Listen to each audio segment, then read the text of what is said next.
Radio Católica. Radio Católica. Unidos por Cristo y María. Unidos por Cristo y María.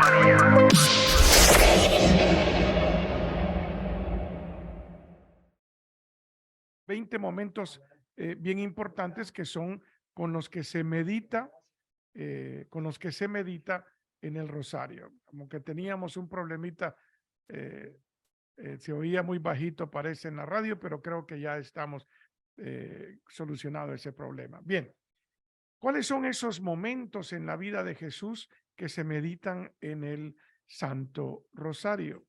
Fíjese, comenzando por la anunciación.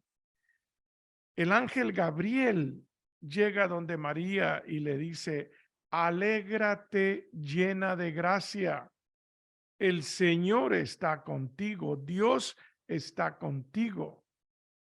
Fíjese qué hermosas palabras con las que el ángel saluda a María, y que luego esas palabras vienen a formar las primeras palabras del Ave María como oración. O sea que, ¿dónde está el Ave María en la Biblia? Pues en el Evangelio de San Lucas, donde dice: alégrate llena de gracia, el Señor está contigo. Dios te salve María, llena eres de gracia, son las palabras del Ave María. Entonces, ese saludo del ángel a María, donde le dice que va a ser la madre del Señor. Luego, María, una vez ella sabe que va a ser la madre de Dios, su primera reacción, porque el ángel le dijo que para Dios no hay nada imposible y que su prima Isabel, a pesar de su vejez, estaba ya en el 6º mes de embarazada. Entonces, María, su primera reacción al saber que ella va a ser la madre de Cristo, lo primero que hace es ir a servir. Es decir, sale a los demás para ir a servir y se va a la casa de su prima, Isabel. Entonces, el segundo misterio gozoso es la visita de María a su prima Isabel. Isabel, que no sabía nada de lo que le había ocurrido a María, tan pronto María llega a la casa, le dice: ¿qué he hecho yo para que la madre de mi Señor venga a visitarme? Bendita eres entre todas las mujeres, porque has creído en el Señor. Fíjese cómo se va tejiendo la oración del Ave María, las palabras del ángel: alégrate María, llena de gracia, el Señor está contigo. Las palabras de Isabel: bendita tú entre todas las mujeres, porque has creído, y bendito el vientre, el fruto de tu vientre. Bendito el fruto de tu vientre, le dice Isabel. Ahí se va tejiendo, se va ya formando la oración del Ave María.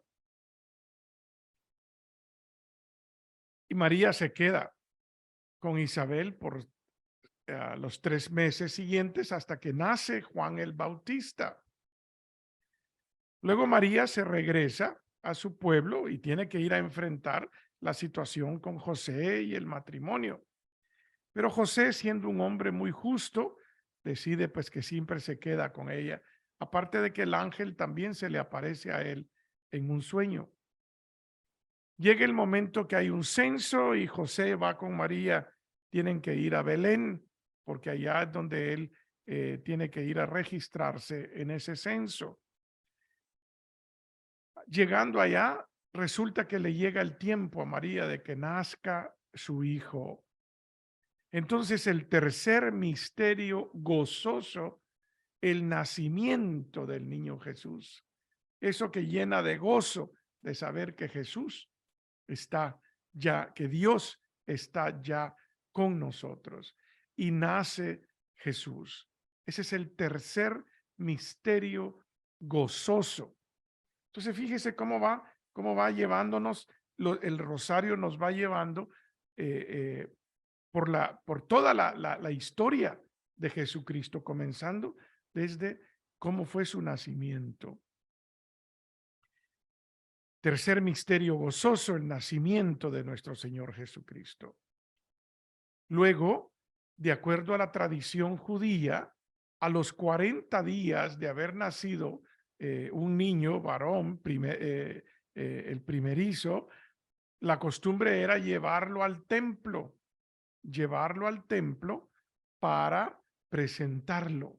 Entonces llevan ellos al templo al niño Jesús a presentarlo. Y ahí viene el cuarto misterio gozoso, la presentación del niño en el templo. Y fíjese qué es lo que ocurre en esa presentación.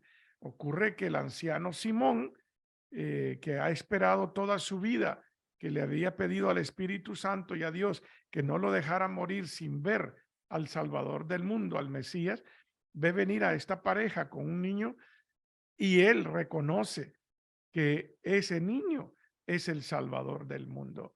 Entonces, ahora dice, ahora sí, Señor, ya me puedes dejar morir.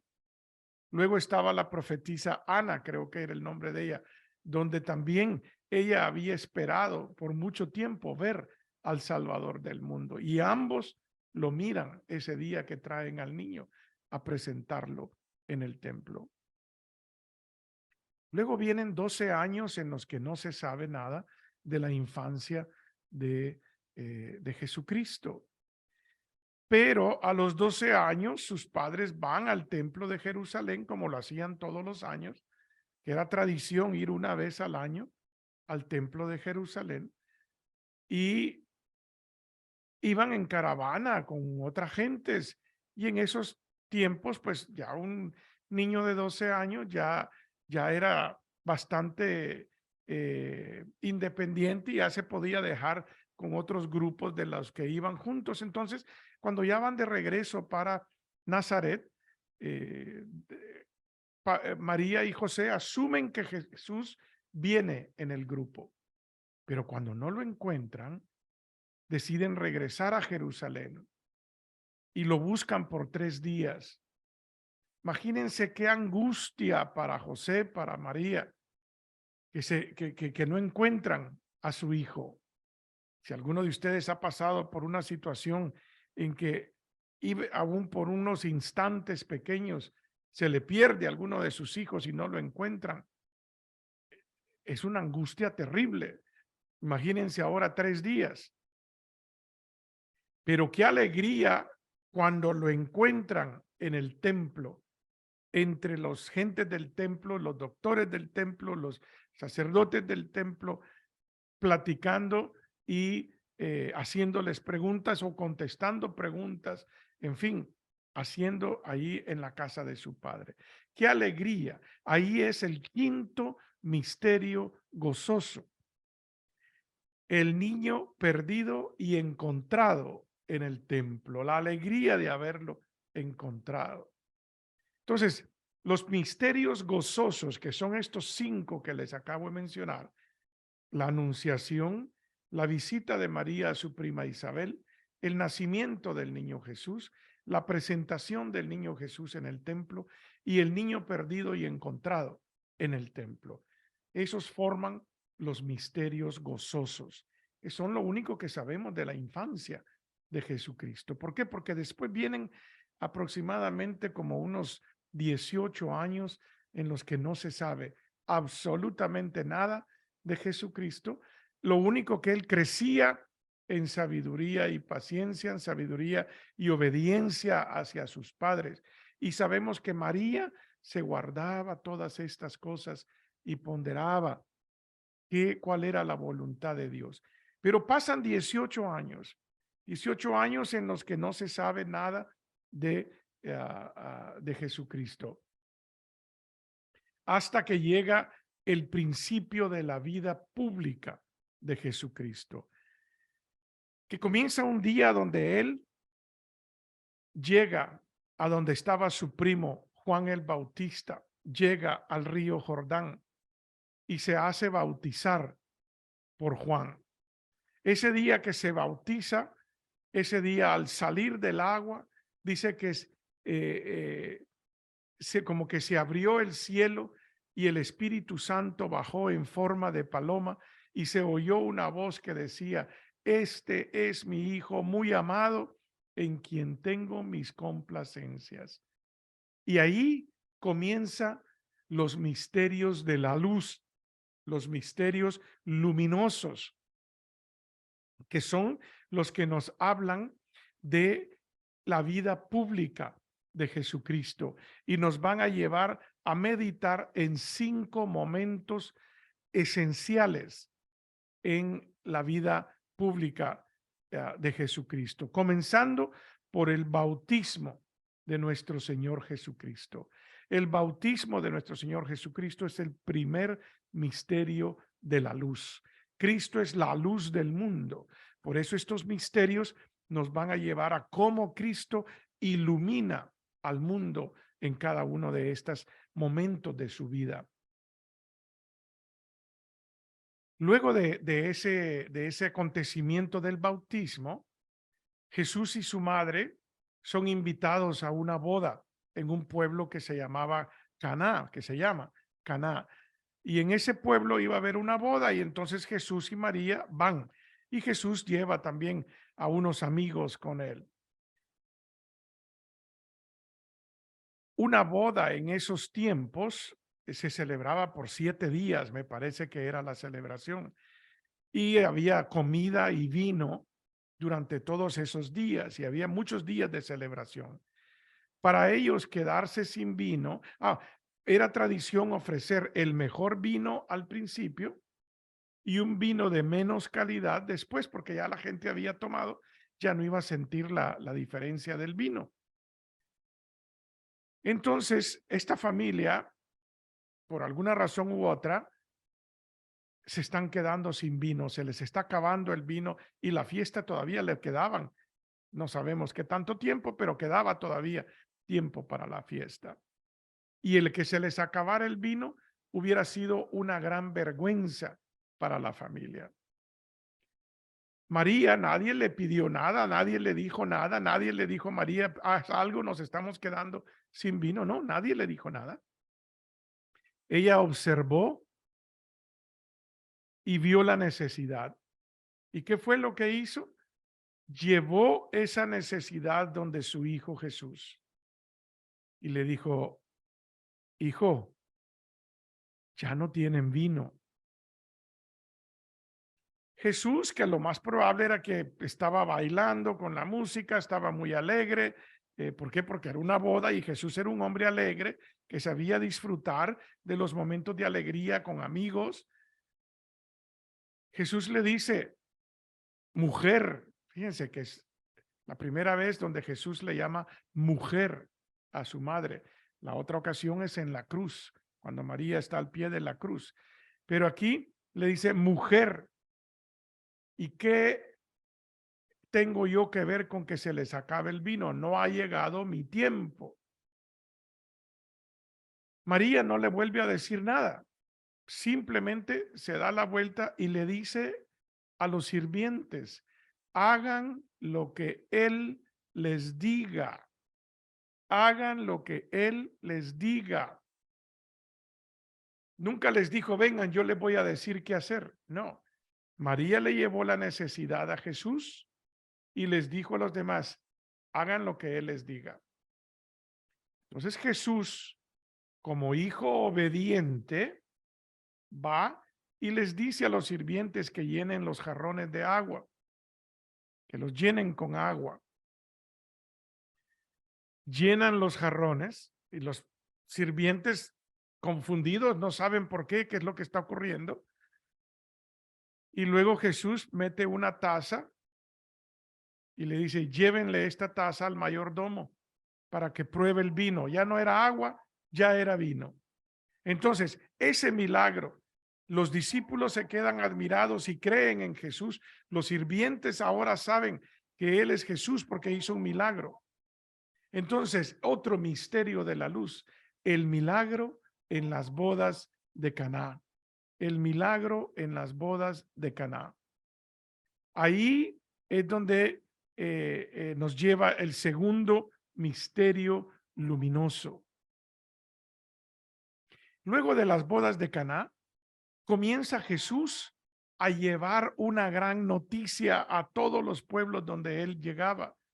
La noticia que él llevaba era que Dios nos ama, que Dios nos ama fielmente, que Dios nos ama sin importar cómo somos nosotros, que Dios nos ama porque Dios es amor.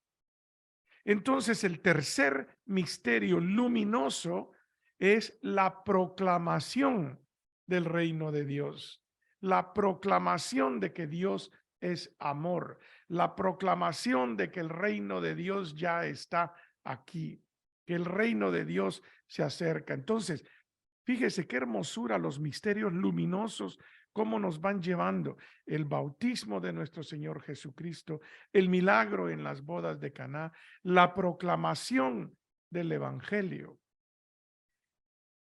Durante el tiempo de la proclamación del evangelio, llega un momento en que Jesús le dice a Pedro, Santiago y Juan: vengan, vamos a subir al monte y vamos a ir a hacer una oración ahí arriba.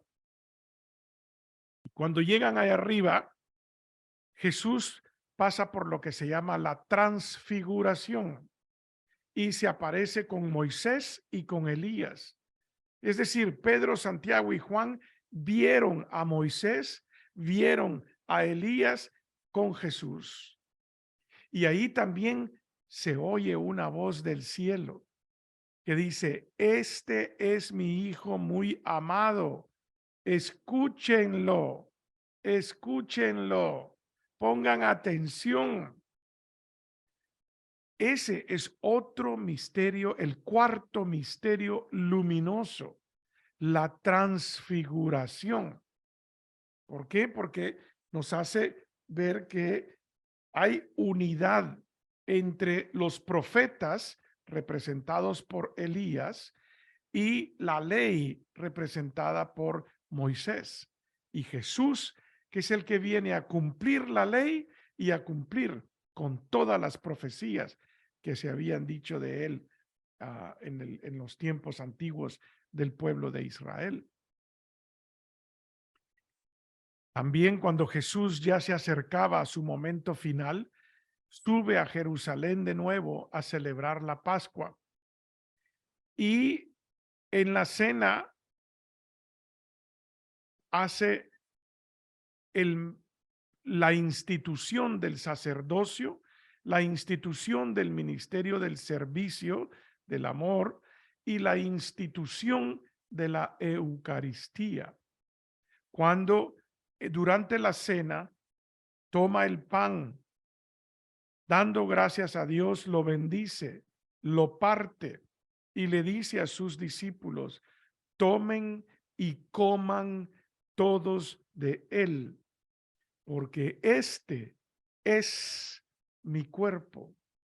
Del mismo modo, dice el evangelio, que tomó el cáliz con el vino que estaban bebiendo en la cena, dando gracias, lo bendijo y lo dio a sus discípulos diciendo: tomen y beban todos de él. Este es el cáliz de mi sangre, sangre de la nueva y eterna alianza, sangre que será derramada por ustedes y por muchos para el perdón de sus pecados. Hagan esto en memoria mía. La institución de la Eucaristía, donde nos deja el Señor la presencia real de su cuerpo y de su sangre, para que nosotros hagamos esto en memoria de Él. Entonces, fíjese, de la infancia de Jesús nos pasamos a la vida pública de Jesús, donde Cristo, que es la luz del mundo, nos ilumina con estos 5 momentos bien importantes: el bautismo de nuestro Señor Jesucristo, el milagro en las bodas de Caná, la proclamación del reino de Dios, la transfiguración y la institución de la Eucaristía. Ahí tenemos los 5 misterios luminosos, los 5 misterios luminosos. Pero como dije, en el último misterio luminoso, en la última cena, él ya se está preparando para el final. Entonces vienen unos momentos muy dolorosos para Jesús. Vienen unos momentos en su vida muy dolorosos. Después de la última cena le dice a todos sus discípulos, vámonos a Getsemaní. Ahí había un jardín donde él iba a hacer oración. Y ahí pasa lo que se llama la agonía de Jesús, cuando le dice a su padre que si es posible, aparte este cáliz, que no tenga que beber de ese cáliz, pero que no se haga su voluntad, sino la voluntad del Padre. Dice el Evangelio que Jesús sudaba sangre. Esa era tan fuerte la agonía que él tenía por lo que venía, que sudaba sangre. Por eso el primer misterio doloroso es la agonía de Jesús en el huerto de Getsemaní. Cuando Jesús está todavía en el huerto, llegan los soldados y lo llevan preso. Y dentro de lo que lo llevan preso, el otro momento doloroso para Jesús, la flagelación. Jesús es flagelado, lo amarran a un poste y con un látigo empiezan a flagelarle la espalda. Le desgarra la piel. Es un dolor increíble el que Jesús debe haber sufrido por cada uno de nosotros. Un momento muy doloroso en la pasión de Jesucristo. Otro momento doloroso de su pasión, la corona de espinas, cuando le incrustan las espinas en su cabeza. Aparte de que su espalda y su cuerpo ya estaba rasgado por la flagelación, ahora viene ese dolor de las espinas que le clavan en su cabeza. Momento doloroso, y eso nos hace el segundo misterio, la flagelación, el tercer misterio doloroso, la corona de espinas, la corona de espinas. Y luego llevan a Jesús hacia el Calvario y tiene que cargar con su propia cruz, una cruz pesada. Se cae 3 veces en el camino. En el camino invitan a Simón, un señor de Cirene, donde le dicen que le ayude a Jesús a llevar la cruz. Entonces, el cuarto misterio doloroso, Jesús con la cruz a cuestas, Jesús cargando con la cruz de nuestros pecados, con el peso de nuestros pecados, para ser liberados, para ser perdonados en la cruz, en el Gólgota, sitio de la calavera. Llega a ese sitio y Jesús es clavado en la cruz. Qué dolor en sus manos, qué dolor en sus pies, qué dolor en su costado cuando una lanza le atraviesa el costado. Jesús es clavado en la cruz. Jesús es crucificado. Ese es el quinto misterio doloroso. Comenzamos con los misterios de la infancia de Jesús, que son los misterios gozosos. Luego la vida pública de Jesús, los misterios luminosos. Y hemos visto ahora los misterios dolorosos de la pasión de nuestro Señor Jesucristo. Luego de que Jesús muere en la cruz, es bajado de la cruz y lo llevan a un sepulcro, donde permanece en el sepulcro 3 días. Al tercer día, domingo en la mañana, María Magdalena va al sepulcro y encuentra que el sepulcro está abierto y que Jesús no está ahí.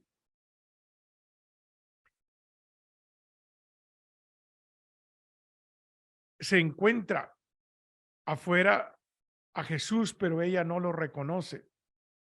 no lo reconoce. Cuando al fin lo reconoce, lo quiere abrazar y le dice Jesús, no he subido a mi Padre todavía, pero ve y dile a todos los demás lo que has visto. Y les dice que lo encuentren y lo esperen, que Él va a llegar donde ellos. Entonces, la resurrección de nuestro Señor Jesucristo, el primer misterio de gloria. Ahora es donde vamos a ver la gloria de Dios, la gloria de nuestro Señor Jesucristo, comenzando por su resurrección, comenzando por su resurrección. Jesucristo vuelve a la vida y con eso la muerte ya no tiene poder sobre él. Ya la muerte no tiene poder sobre Jesucristo y a la muerte ya no tiene poder sobre nosotros. Cristo ha vencido a la muerte. Ese es el primer misterio glorioso. Luego Jesús se les aparece a mucha gente, se les aparece a sus discípulos, a sus apóstoles, y la última vez que están con él es cuando Jesús les dice que vayan por todo el mundo y prediquen el evangelio. Vayan a todas las naciones y enséñenles, bautizándolas en el nombre del Padre y del Hijo y del Espíritu Santo. Y cuando les está diciendo eso, Jesús asciende al cielo. La ascensión de nuestro Señor Jesucristo, segundo misterio glorioso, donde la gloria del Señor se mira en que Él asciende hacia el cielo, va de regreso a la casa de su Padre. Aún después de haber experimentado la resurrección, de haber experimentado la ascensión del Señor, los discípulos todavía tienen miedo. Discípulos todavía no hayan qué hacer y están encerrados en un cuarto ahí en Jerusalén y María está con ellos. Fíjese qué amor de madre, qué amor por Jesucristo, qué ejemplo el que María nos da como el primer tabernáculo donde estuvo Jesucristo cuando sus amigos abandonaron a Jesucristo, otros lo traicionaron. Ella perdona todo eso y está con ellos acompañándolos. ¿Por qué? Porque tienen miedo y ellos se cobijan, se sienten protegidos por María, Madre de Dios, por María, Madre de Jesucristo. Y cuando están ahí encerrados en ese cuarto, llega el Espíritu Santo en forma de lenguas de fuego que se posa sobre cada uno de ellos en el día de Pentecostés.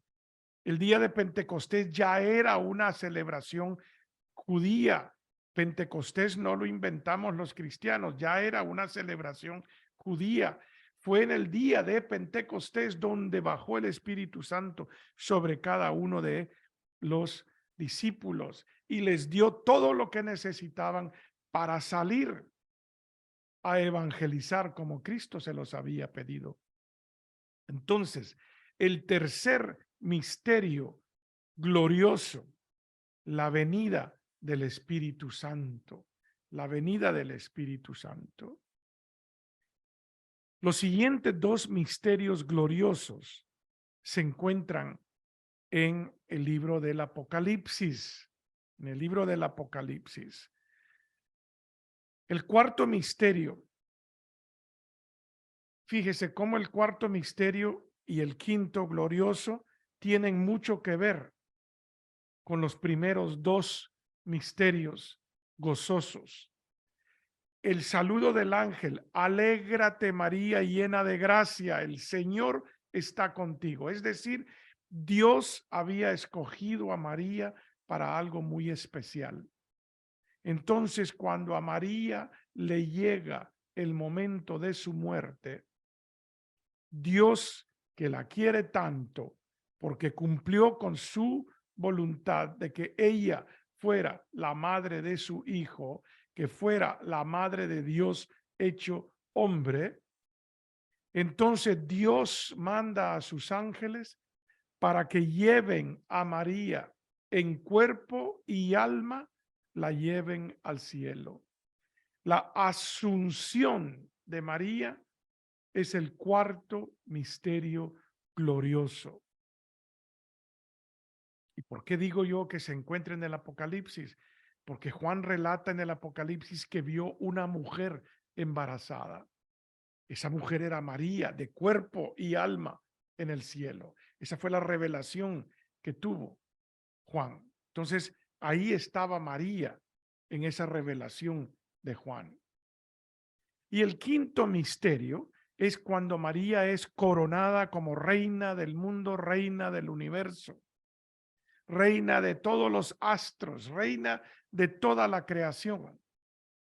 ¿Por qué? Porque también en el Apocalipsis dice que los dragones, la serpiente y todo no pudieron contra ella porque ella era la reina de todo.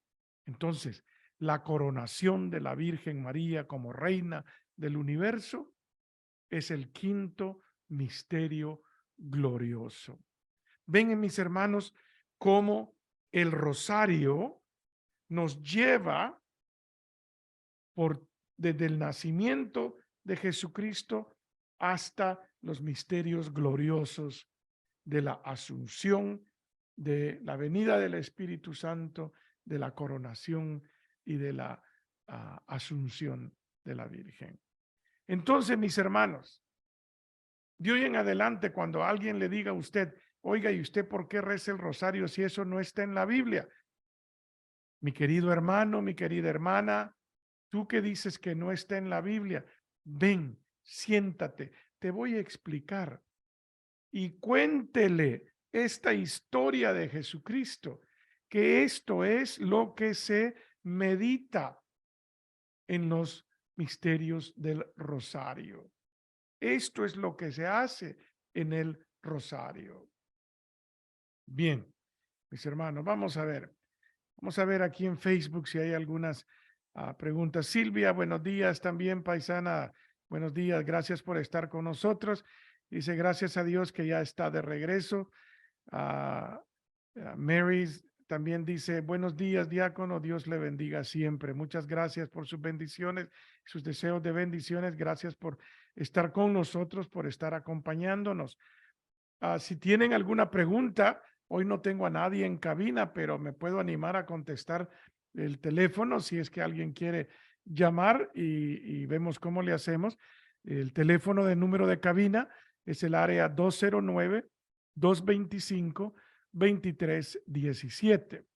Teléfono de cabina, o si tiene alguna pregunta, un comentario, puede ponerlo en Facebook y ahí con gusto pues le contesto pues sus preguntas o hacemos su comentario. Verá que era lo que se trata pues.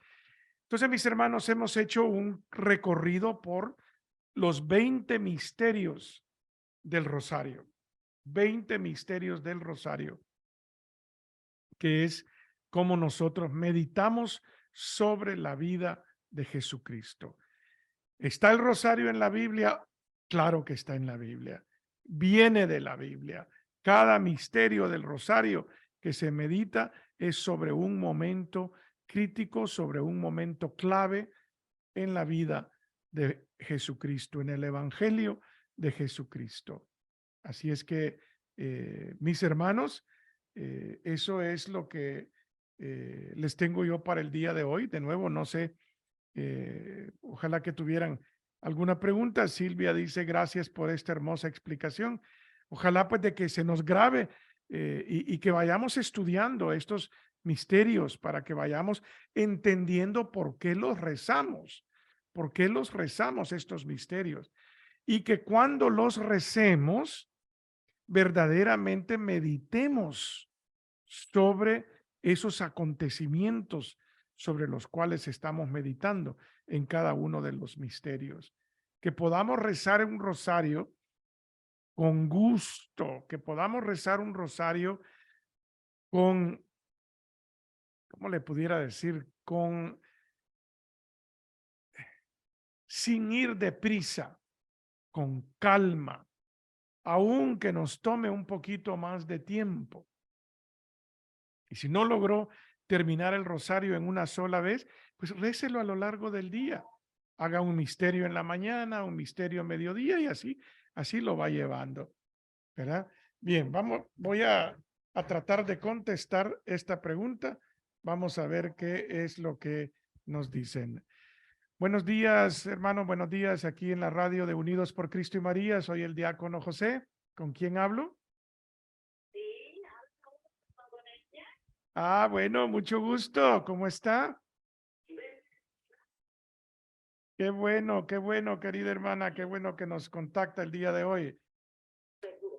Mire, el rosario es algo tan hermoso y hay que rezar rosarios solemnes, ¿verdad?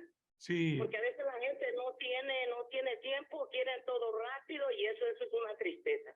Debemos de rezar porque eso es una caridad que hacemos con los demás.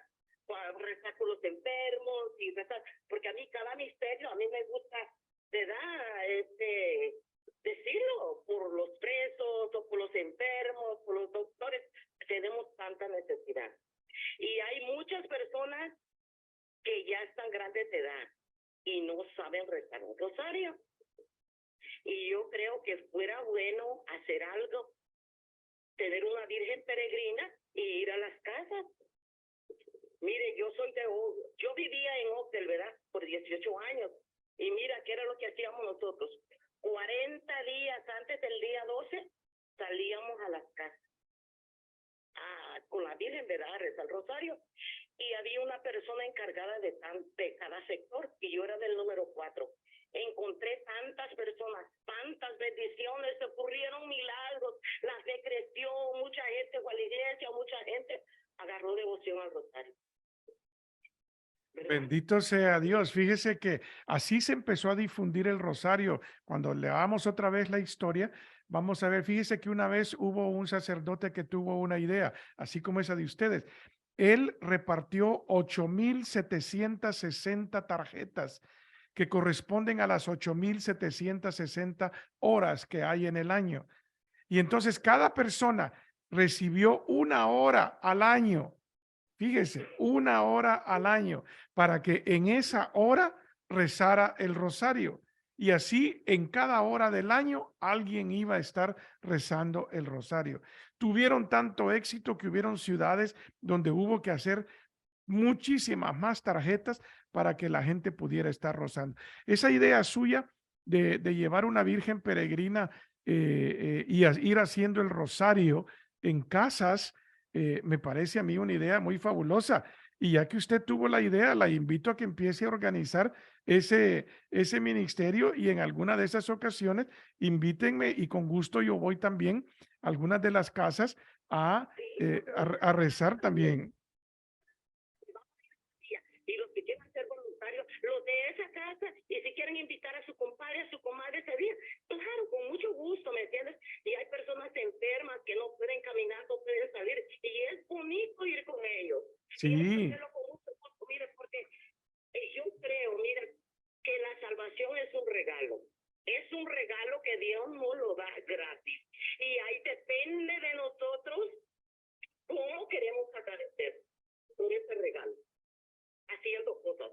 Así es, mi querida hermana. Muchas gracias por compartir con nosotros esta mañana y ojalá no dejemos que se nos apague esa llamita que usted ha encendido de comenzar un ministerio de rezar rosarios en casas para poder llevar y sobre todo en casas donde hay personas que no pueden salir de casa porque están enfermos o porque ya están de edad avanzada. Llevémosles el rosario a ellos. Hágame un favor, contácteme a la oficina parroquial para que podamos empezar a darle forma y empecemos realmente a hacerlo y invitemos a la comunidad también para que así vayamos rezándolo en diferentes casas y vamos a ir empezando a llevar una lista. Vamos a comenzar el día de San Francisco de Asís. Bendito sea Dios. Claro que sí. Muchísimas gracias, mi hermana. Vamos a continuar con el programa. Gracias por escucharnos siempre. Claro que sí. Claro que sí. Bueno, pues hasta luego. Muchas gracias. Bien, mis queridos hermanos, como ven, poco a poco van a ir surgiendo estos ministerios y qué bueno sería que empecemos a llevar este ministerio de ir a rezar rosarios, ¿verdad? Ir a rezar rosarios a las casas por las intenciones de la familia que vive en esa casa, ¿verdad? Bien, vamos a ver, tenemos acá otra llamada, vamos a contestarla, vamos a ver. Buenos días, soy el diácono José, ¿con quién tengo el gusto? Margarita, Sí, ¿cómo quería está? hacer una pregunta acerca de un tipo de lectura para hacer el rosario que se lee en como la vida de nuestro Señor Jesucristo y luego se reza uno o dos Ave Marías y luego se continúa otra vez con la con el rosario como que se cuenta la historia en el rosario. ¿Usted no se ha dado cuenta de este tipo de rosario? No, no, desconozco sí, no. ¿Verdad? Okay, La próxima sesión, la próxima semana, vamos a hablar ya un poco más de cómo está estructurado el rosario y vamos a rezar un rosario la próxima semana, ¿verdad? Vamos a rezarlo. Y fíjese lo que les dije la primera vez sobre el rosario, Margarita, es de que como el rosario es una devoción personal, no hay una forma oficial de rezar el rosario, sino que el rosario se puede rezar de tantas diferentes maneras eh, depende de cada persona cómo lo va a rezar. Depende de cada grupo. Hay grupos que lo hacen de una manera, otros lo hacen de otra, y todas están bien. No hay quien lo rece mal. ¿Por qué? Porque el rosario es una devoción personal. Una devoción personal, por eso. Entonces, pero sí, la próxima semana vamos a hablar de la estructura del rosario y de cómo vamos a rezar un rosario. ¿De acuerdo, Margarita? ándale, muchas gracias, que pase bonito día. Bueno, hasta luego. Gracias por llamarnos. Bien, mis hermanos, ya ven, ya me estoy haciendo profesional de la radio, ya hasta estoy contestando llamadas y todavía no hay nadie, así es que no sé cómo vamos a hacer cuando yo me tenga que ir para que alguien continúe aquí poniéndoles música o algo, porque sí, ya me falta un poquito nada más de tiempo para irme y pues no ha venido nadie todavía. Así es que mientras no venga nadie, pues sigamos a alguna otra pregunta, algún otro comentario. Fíjese que otra de los primeros rasgos donde la gente hacía oraciones con una corona de rosas. ¿Recuerdan que les dije que rosario quiere decir corona de rosas? En los tiempos de la primera iglesia o la iglesia primitiva, cuando vivían en Roma y los cristianos eran perseguidos, cuando a las mujeres las llevaban al Coliseo y las hacían devorar por animales salvajes, que esa era la diversión de los romanos, fíjese que las mujeres se colocaban una corona de rosas sobre su cabeza. ¿Por qué? Porque los romanos colocaban corona de rosas sobre las estatuas de sus dioses, ¿verdad? Entonces, como una burla para los romanos, las mujeres, cuando iban al martirio, llevaban una corona de rosas en su cabeza. Entonces, los cristianos que les tocaba recoger al cuerpo, a los cuerpos ya destrozados de estas mujeres, también recogían las coronas de rosas que llevaban. Y por cada rosa de esa corona hacían una oración. No era el Ave María, porque el Ave María no se conocía en esa época. Entonces, pero hacían una oración. Oración con la corona de rosas. Desde los tiempos primitivos de la iglesia, lo hacían cuando iban al martirio. Hacían oración con la corona de rosas. Hoy nosotros, rosario quiere decir corona de rosas, también hacemos oración con la corona de rosas. ¿Verdad, mis queridos hermanos? Bueno, déjeme contacto a alguien de la radio porque sí, ya llega mi momento de que me tengo que ir y no ha llegado nadie todavía. Vamos a mandarles un mensaje por acá. Ya viene El Salvador y se llama Salvador. Entonces ya tenemos quien continúe en el programa antes de que nos vayamos. Así es que, mis queridos hermanos, muchísimas gracias por estar en el camino de la oración. Gracias a los que nos llamaron. Ya ve que ya aprendí a contestar y ponerlos al aire. Así es que... Hace mejor programa que los locutores de aquí, la verdad. Lo estuve escuchando, excelente programa, muy bien llevado. Excelente la información, todo lo que nos transmite, y usted estuvo en controles y en todo y no necesitó tanto, ¿eh? Yo creo que nos debería dar unas clases. No, que va desde Sí, aquí. porque si no, ay Dios, bueno. Bueno, muchísimas Dice, gracias, mis queridos dice, hermanos. Que el Señor esté con ustedes. La bendición de Dios Todopoderoso, Padre, Hijo y Espíritu Santo descienda sobre ustedes y permanezca para siempre. Quedan en el amor de Cristo y la paz. Gracias, hermanos. Radio Católica. Radio Católica. Unidos por Cristo y María. Unidos por Cristo y María.